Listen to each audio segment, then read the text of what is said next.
Bapa kepada 7 orang anak di Kampung Lepah Selisem Pasir Putih tidak pernah menjangkakan tanaman betik yang diusahakannya sebagai hobi mampu memberikan pulangan lumayan sehingga mencecah RM20,000 sebulan. Muhammad Omar, 66 tahun berkata dia mula menanam betik jenis Colina sebanyak 30 pokok pada 2019 lalu bagi pengisi masa di waktu lapang. Dia terkejut apabila betik yang mempunyai isi tebal berwarna merah dan berbau harum ini mendapat permintaan tinggi apabila ia mula dijual kepada orang ramai. Situasi itu menyebabkan Muhammad tidak menantangan untuk memenuhi permintaan pelanggan. Menurut bekas kontraktor itu, melihat kepada potensi serta permintaan tinggi, dia memberanikan diri dengan mengusahakan tanaman tersebut secara komersial. Bermula dari hanya 30 batang pokok, kini dia memiliki lebih 2,500 batang pokok betik yang ditanam di tanah seluas 1.6 hektar. Pada Mac ini, Muhammad yang dibantu oleh anak lelakinya akan membuka lagi tanah seluas 1.6 hektar bagi mengusahakan tanaman betik.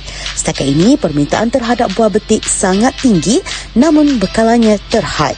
Walaupun Muhammad berjaya mengeluarkan 1 tan sehari, namun ia masih belum dapat memenuhi pasaran tempatan.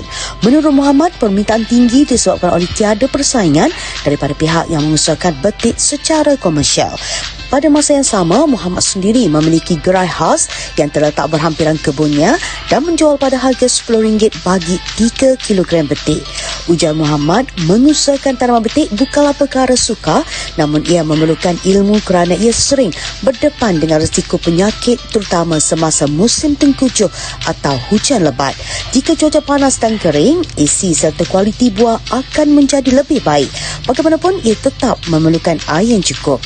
Hujan akan menyebabkan buah betik cepat rosak dan pada Februari tahun lalu, Muhammad berdepan kerugian besar sehingga mencecah puluhan RM1,000 apabila tanaman ditenggelami air. Pokok betik boleh bertahan sehingga 3 tahun serta boleh diremajakan semula.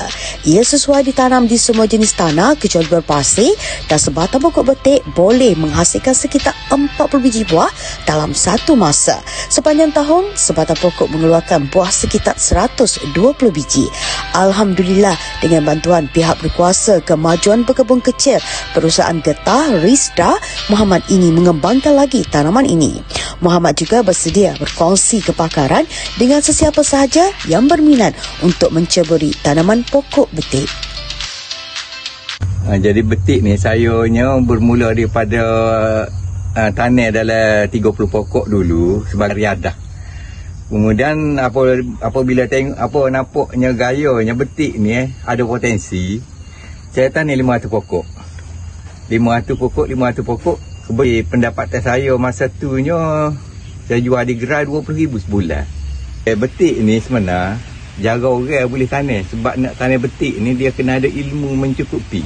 Kita betik ni di Kelantan tak ada orang lain, tak ada orang yang tanam betik. Hanya saya yang ada kawan saya tu. Jadi permintaan betik itu cukup tinggi.